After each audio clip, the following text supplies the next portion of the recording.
छोरा इतने बदमाश है। एक जगह लड़कों ने वसुंधरा को नचा दिया। गाना तो मेरा बज रहा था कि 1-5 साल से नहीं सोया और वसुंधरा नाच रही। तो क्या मैडम आप हनुमान के गाने पे नाच रहे हो, जल्दी बंद करा गाना, जल्दी बंद करा। ये तो वीडियो बना के चला जाए छोड़ रहा हूँ। तो वहाँ पे मोदी जी दूसरे फटकारे लगा रहे विपक्ष में। तो ये पप्पू, उसकी बहन और उसका जीजा जी है, 3 जने विपक्ष है।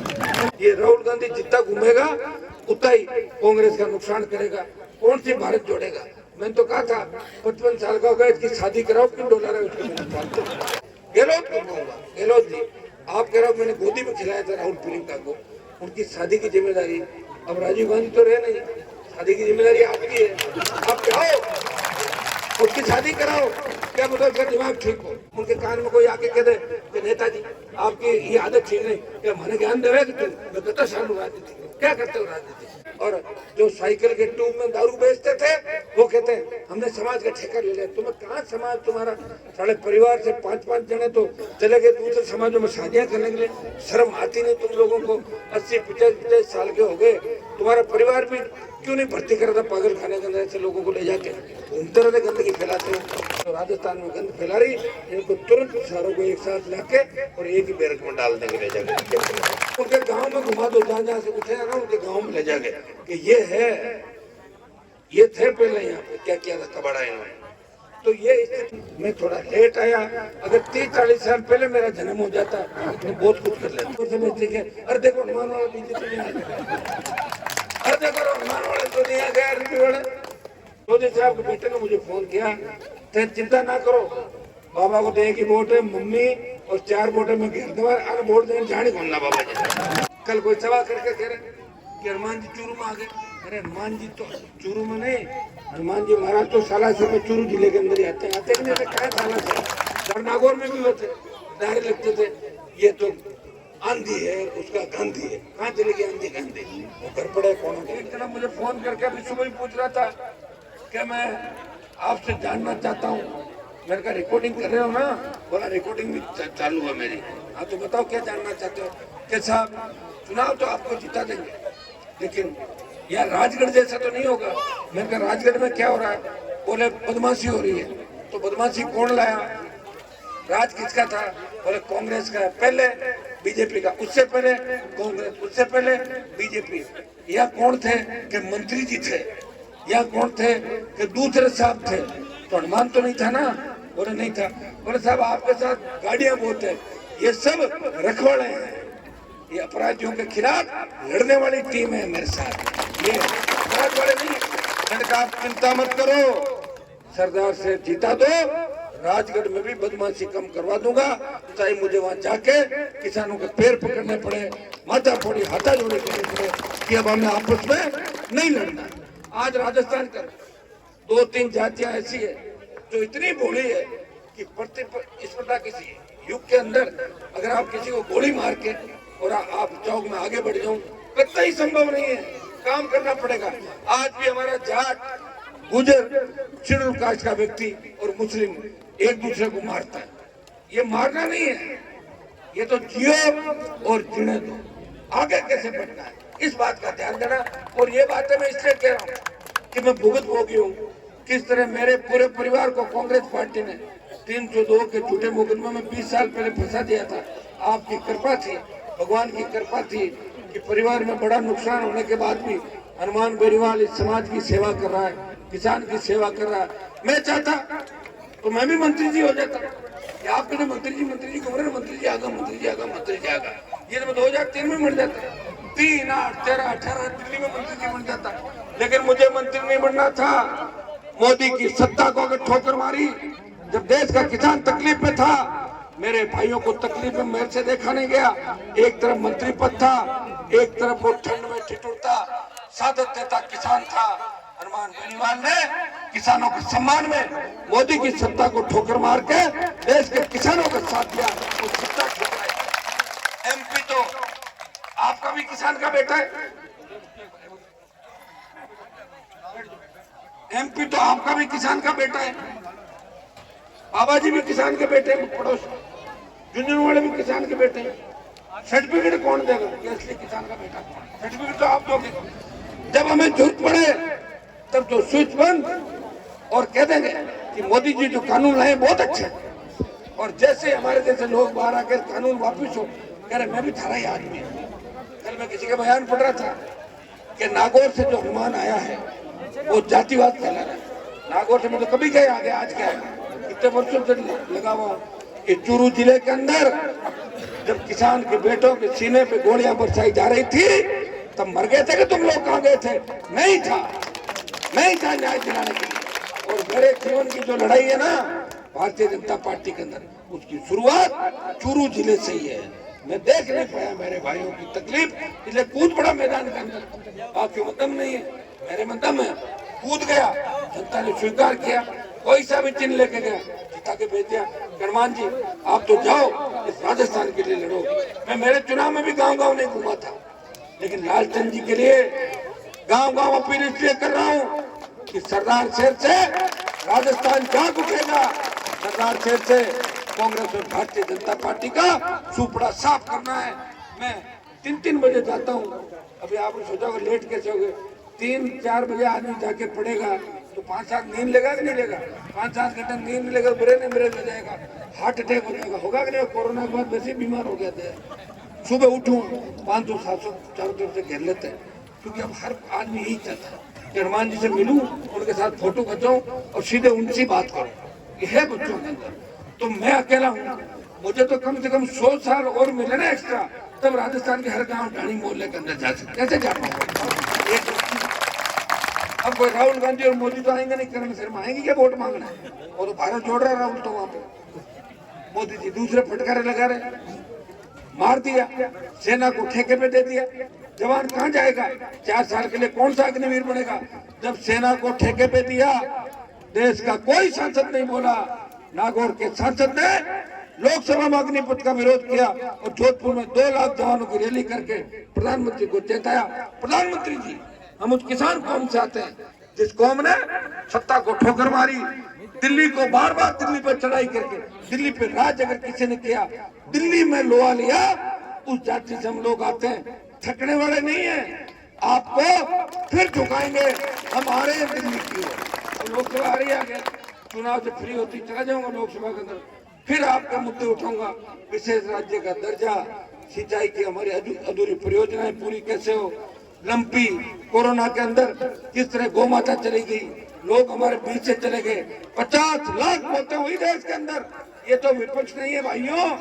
विपक्ष अगर होता तो मोदी जी को धूल चटा देते। विपक्ष में तो ये पप्पू, उसकी बहन और उसका जीजा जी है, 3 जने विपक्ष है। इसका जीजा कैसा आप भी जानते हो। अब बताओ, जमीनें तो और ही खड़ी है, यहाँ बीकानेर गंगानगर, यहाँ जमीनें खरीद के चला गया। क्या भूख आ गई उसकी? भूख आ गई थी कोई? लेकिन जांच ये नहीं करवा रहे बीजेपी वाले, इसलिए नहीं करा रहे हैं कि जांच करा दी फिर डर खत्म हो जाएगा। इसलिए 6-8 महीने से कहते हैं जांच कराएंगे, ये जाके पेड़ पकड़ लेते हैं, 2 दिन ठंडे हो जाते हैं, घूमते रहते हैं, उनको क्या फर्क पड़ता है? ये राहुल गांधी जितना घूमेगा उतना ही कांग्रेस का नुकसान करेगा।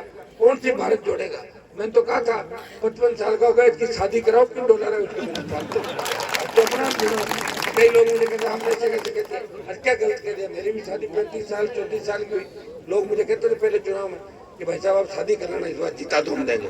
कई बुजुर्ग महिलाओं ने कहा बेटा तू बहुत बढ़िया काम करे, पर जीता भी नहीं, आपकी ब्याह कर लिया, ब्याह भी कर लिया और 60-70 हजार लोगों का खाने का कार्यक्रम रखा, पूरा राजस्थान आया था। मैं राहुल गांधी से अपील करूंगा, गहलोत को कहूंगा, गहलोत जी आप कह रहे हो मैंने गोदी में खिलाया था राहुल प्रियंका को, उनकी शादी की जिम्मेदारी, अब राजीव गांधी तो रहे नहीं, शादी की जिम्मेदारी आपकी है, आप चाहो उसकी शादी कराओ। क्या मतलब उसका दिमाग ठीक हो, शादी करा के और 2-5 लाख लोगों को जिमाओ दिल्ली के अंदर, ताकि लगे कि कांग्रेस पार्टी भी कुछ करती है। हनुमान जी ने शादी करो सर, तो शादी वादी नहीं तो सारी परंपराएं। अपने भी घर में कोई लड़का यूं लगता है ना कि बदमाशी करा, समझ माँ बाप के ब्याह करा तो अपना आप ही ठीक हो जाएगा, कराते कि नहीं कराते? और ये सारी संस्कृति भाई मैं नहीं लाया संस्कृति को, मैं तो संस्कृति को जिंदा रख रहा हूँ। जैसा आप कहते हो वैसे ही करता हूँ। मुझे कोई भी सलाह दे सकता। मैंने देखा छोटे नेता होते हैं ना, उनके कान में कोई आके कह दे कि नेताजी आपकी ये आदत ठीक नहीं, क्या हमारे ज्ञान देवे कि तुम? मैं कहता शानू राजनीति क्या करते हो राजनीति? मुझे बच्चा भी कह सकता है हनुमान जी आप थोड़ा सा ये सुधार करें। मैं कहता हूँ बिल्कुल बेटा करूंगा, मैं अपनी गलती स्वीकार करता हूँ, हिम्मत है मेरे अंदर। देखो अच्छा यहाँ बहुत है, हो सकता है 5-10% तो आदमी को गुस्सा भी आ जाता है, हैंग भी हो जाता है, और लड़ने वाला आदमी तकलीफ इसलिए होता है, उसे लगता है कि काम नहीं हो रहा है तो परेशान रहता है। मेरी एक आदत है, कोई काम मैं हाथ में ले लेता हूँ, उसको पूरा कराता हूँ, सरकारों से लड़ता हूँ, ना कभी नहीं देता। मेरे घर पे 36 कौम का व्यक्ति अगर आता है और रोते हुए लोग भी आते हैं तो मेरे घर से हंसते हुए निकलते हैं। मेहनत कोई कर रहा है, नागौर का सांसद कर रहा है, मुझे कहाँ जरूरत पड़ गई बताओ। मैं तो जवानी में मंत्री बनता, 20 साल मंत्री पद के मजे लेता और अब आ जाता, कहता था मैं तो सेवा करूंगा आपकी। 20 साल मंत्री बन के अथाह प्रॉपर्टी इकट्ठी कर लेता। नहीं करी क्या लोगों ने? साइकिल नहीं थी लोगों के पास, पंचर के पैसे नहीं थे, 3.5 अरब खरपति कैसे हुए बताओ। मैं ये किसान है, सारे बैठे धरती पे, अरबों खरबों रुपया है तो नहीं किसानों के पास।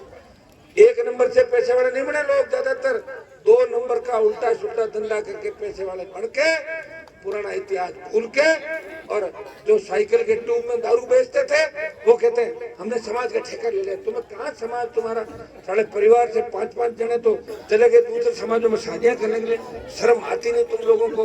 80-50 साल के हो गए, तुम्हारा परिवार भी क्यों नहीं भर्ती करता पागल खाने के अंदर ऐसे लोगों को ले जाके घूमते रहते, गंदगी फैलाते हो। तो भाइयों इस बात का भी हमें ध्यान रखना है, कौन समाज के दुश्मन है, कौन किसान के दुश्मन है, किसने समाज को दारू बेचना सिखाया, किसने समाज को जमीनों पर कब्जा करना सिखाया, किसने डोडा पेस्ट बेचना सिखाया राजस्थान में, उनका भी बदला लेना है। मैं तो आपको बता दूं कि 23 में सरकार यह तो हमारी बनेगी और यह हमारे बिना नहीं बनेगी। अगर 24 घंटे सरकार के आसपास रह गए, तमाम ऐसी समाजों की गंदगियों को जो राजस्थान में गंद फैला रही, इनको तुरंत सारों को एक साथ लाके और एक ही बैरक में डाल देंगे, ले जाएंगे समाज हो जाएगी राजस्थान में। नहीं तो 1 को लाओगे 3 पैदा हो जाएंगे, 3 को लाओगे 7 अलग हो जाएंगे। तो इनके लिए तो पकड़े पहले और मुकदमा बाद में दर्ज हो, क्योंकि मुकदमा दर्ज होने को हाईकोर्ट में बेल ले लेते हैं जाके, पकड़ोगे कैसे? पहले बुला लो, आ जाओ सब एक साथ, जाओ मीटिंग कर रहे, वहीं से अरेस्ट कर लो, मुकदमा हाथों हाथ दर्ज करो, रवाना और उनको उनके गांव में घुमा दो, जहाँ जहाँ से पूछेगा ना उनके गांव में ले जाके कि ये है, ये थे पहले यहाँ पे क्या किया था कबाड़ा इन्होंने। तो ये स्थितियां जो है ना, ये हम लोग नई चीज आती है उसको पकड़ लेते हैं, जल्दी से समझ नहीं पाते, उसका परिणाम है कि तकलीफ मिल रही। अब कोई देखो मैं लोक देवता नहीं हूँ, मैं सबको सुधार दूंगा, प्रयास करना, मेरे प्रयास में कोई कमी हो मुझे बता देना। सत्ता को ठोकर कोई नहीं मारता। भगत सिंह ने आजादी के आंदोलन में फांसी के फंदे को चूमा, उनको पूछा लोगों ने कि आपने क्या कर दिया, आपको फांसी हो जाएगी, आपकी माँ है, परिवार है। तो भगत सिंह ने कहा मरना तो सबको एक दिन है, लेकिन मुझे फांसी होने के बाद देश के नौजवानों में नई ऊर्जा आएगी, अंग्रेज डरेगा, भाग जाएगा, भारत माता गुलामी की बेड़ियों से मुक्त हो जाएगी। ये भगत सिंह हनुमान बेरीवाल भी चाहता है। मैं तो चाहता हूँ कि वंशवाद की जो राजनीति हो, परिवार लेके बैठा, किसी का दादा बन गया तो उसका पोता, बेटा, भतीजा, भांजा, भतीजे की बहू, बेटे की बहू, ठेका ले रखा सब। मेरे को भी लोग कहते हैं कि आपने अपने भाई को एमएलए बना दिया। अगर मैं मेरे भाई को नहीं लड़ाता तो कांग्रेस के खाते में जाती सीट, या तो मेरी पत्नी को लड़ाता या भाई को लड़ाता। पत्नी को क्यों लड़ाता? बच्चे मेरे छोटे हैं, घर पे भी चाहिए काम करने के लिए, तो भाई को लेके राजस्थान की राजनीति में कोई भाई को भी अगर लेके आया, वो नागौर का सांसद अपने भाई को विधायक बना के संजय किया। तो भाइयों में सारी परिवारवाद नहीं है, वो उसी तरह काम करता, मैं करता हूँ वही होता है। आप समझ गया ना? लेकिन स्थिति ऐसी बन गई थी कि चुनाव मेरे परिवार के बिना जीतते नहीं, और खींवसर में अगर आरएलपी हार जाती, आप कह दे खींवसर तो संभला ही नहीं, गंगानगर में क्या घूम रहा है, ये कहता कि नहीं कहता। तो मैं इसलिए मेरे परिवार के अंदर जाके चुनाव लड़ाया, लेकिन वो वही काम करता है जो आरएलपी के इंस्ट्रक्शन है, जो नीतियां हैं, रीतियां हैं, उससे बढ़ के या कोई अलग नहीं कर सकता। मैं धन्यवाद दूंगा आरएलपी परिवार को। विकट परिस्थितियों में ये सारे बच्चे 3 साल में कोरोना भी आ गया था, प्रयास कर रहे हैं, या पहले किसी ने कोशिश करी नहीं, मैं थोड़ा लेट आया। अगर 30-40 साल पहले मेरा जन्म हो जाता तो बहुत कुछ कर लेता। मैं क्या करूँ, लेट आने के बाद प्रयास तो कर ही रहा हूँ। सारे नए नेता बना दिए, सारे मंत्री एमएलए एमपी डरते हैं कांग्रेस में जीत पड़े, थोड़ा सा डीजे जोर से बजते के, अरे देखो हनुमान वाला डीजे तो नहीं अरे देखो रहमान वाले तो नहीं आ गए, RP वाले छोरे इतने बदमाश है। एक जगह लड़कों ने वसुंधरा को नचा दिया, गाना तो मेरा बज रहा था कि एक 5 साल से नहीं सोया और वसुंधरा नाच रही। तो कहा मैडम आप हनुमान के गाने पे नाच रहे हो, जल्दी बंद करा गाना, जल्दी बंद करा। ये तो वीडियो बना के चला जाए। तो ये बच्चे हैं, ये परिवर्तन करेंगे, मानेंगे नहीं। और मैं बच्चों को ये भी कहना चाहूंगा, एक गांव में मुझे एक बुजुर्ग ने कहा कि साहब मैं तो पुराना कांग्रेसी हूँ, तो मैंने कहा मेरे गणेश दे दो वोट, अब मेरे से ऊपर कौन आएगा। ये कुछ देश के बड़े नेता आके आपसे वोट मांगे तो कहना हनुमान जी आपसे और बड़ा कोई यार वोट मांग ले। लोग तो पार्टियों को वोट मांग रहे, मैं कब कब आऊंगा, मेरा वोट मांगने नहीं आया हूँ, आपके लिए लड़ रहा हूँ। तो जैसे मैं गाँव से बाहर निकला, उसके चौधरी साहब के बेटे ने मुझे फोन किया। सुनो समय चौधरी साहब के बेटे ने मुझे फोन किया, तो चिंता ना करो, बाबा को दे की वोट है, मम्मी और 4 वोट है, मैं घेर दूंगा, अरे वोट देने जाने कौन ना बाबा जी। ये वैसे ही कह गए पुराने कांग्रेस से जिद पकड़ लेते, यार जिद्दी तो होता ही है। मैं तो कहता पुत्र को भी मान ले तो मान ले, कौन रोक सकता है। तो आपने देखा होगा इतिहास के अंदर जो भी नई चीज आई है हमारे लोगों ने पहले पकड़ लिया। कोई नया धर्म आया फट पकड़ लिया, नया पंथ आया पकड़ लिया, नई गाड़ी आई पकड़ ली, नई दूसरी चीज आई पकड़ लिया। लेकिन अब आपको नया नशा नहीं पकड़ना, इस बात का ध्यान रखना। MD से दूर रहना, स्मैक से दूर रहना, गांजे से दूर रहना। जवान अगर कमजोर हो गया, भारत कमजोर हो जाएगा। आजादी के आंदोलन के अंदर जब हम लड़ रहे थे तो राजस्थान की 36 कौम यही कहती थी कि सबसे ज्यादा हमारे समाज के लोगों ने लड़ाई लड़ी जागीरदारों के खिलाफ, सामंती प्रथा के खिलाफ। तब सब लोग इस सामंतवाद के खिलाफ थे। इसलिए भाइयों आपको सब पसंद करते हैं, बस आपको कन्विंस करने की आवश्यकता है। मुझे पूरा भरोसा है कि सरदार सेठ से इस बार सुनामी आएगी राष्ट्रीय लोकतांत्रिक पार्टी की, और 23 के अंदर कई लोग इस सुनामी में उड़ जाएंगे, ये सेमीफाइनल जीतेंगे और फाइनल एक तरफा जीतेंगे। इसलिए तो कांग्रेस बीजेपी के लोग सरदार सेठ में कहने लगे। बीजेपी का नेताजी बोलता है कि भाई वोट खराब मत करो, या तो हमें दे दो या कांग्रेस को दे दो, उसको मत दो तीसरे वाले को। कल कोई सवाल करके कह रहे कि हनुमान जी चूरू में आ गए।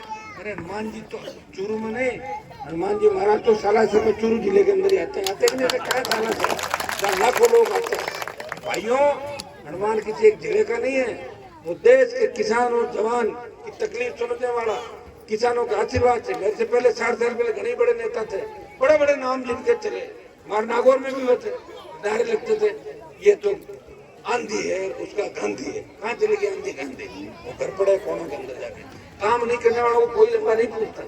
2-3 बार काट के अंडी एक बार चढ़ती है, लोगों की 2-2, 3-3 बार चढ़ गई होगी। मैं आपको बता दूं कि मेरे जैसा हिम्मत वाला व्यक्ति जो सर्व समाज को साथ लेके चलता है, लड़ाने का काम नहीं करता, भिड़ाने का काम नहीं करता, सबको साथ लेके चलता है, सर्व समाज को साथ लेके चलता है और सबकी पैरवी करता है। मैंने लोकसभा के अंदर का कोई कह सकता है वही फ्लोर होता है कि वहाँ कौन बोलता है वो देखा जाता है उसमें कितना दम है। मैंने लोकसभा के अंदर का राजस्थान में जाट, गुजर, यादव, मीणा, मेघवाल और मुसलमान हाईकोर्ट के जज होने चाहिए, नहीं हमारे जज, ये बोल सकता है लोकसभा का मेहमान। और आगे भी आप चिंता नहीं करें, मैं आपकी पैरोकारी करता रहूंगा। लंबा समय हो गया, 3-3.5 घंटे लेट है, आपने आशीर्वाद रखा। और सरदार शहर में एक नई चीज मैंने देखी कि रात को 1-1 बजे तक बुजुर्ग जिस तरह आशीर्वाद देने के लिए खड़े। इस बार अगर ईश्वर की कृपा रही, बदलाव होगा। माताओं बहनों को मैं आश्वस्त करना चाहता हूँ, आप बच्चों को पढ़ाएं लिखाएं, स्कूल भेजना आपका काम है। आगे सब ठीक होगा, नौकरियां भी लगेगी, नए उद्योग भी आएंगे, नए नए काम भी होंगे और भ्रष्टाचार बेमुक्त राजस्थान होगा। ये मैं विश्वास आप लालचंद जी को भारी वोटों से इस इलाके से आपको जिताना है। किसान का बेटा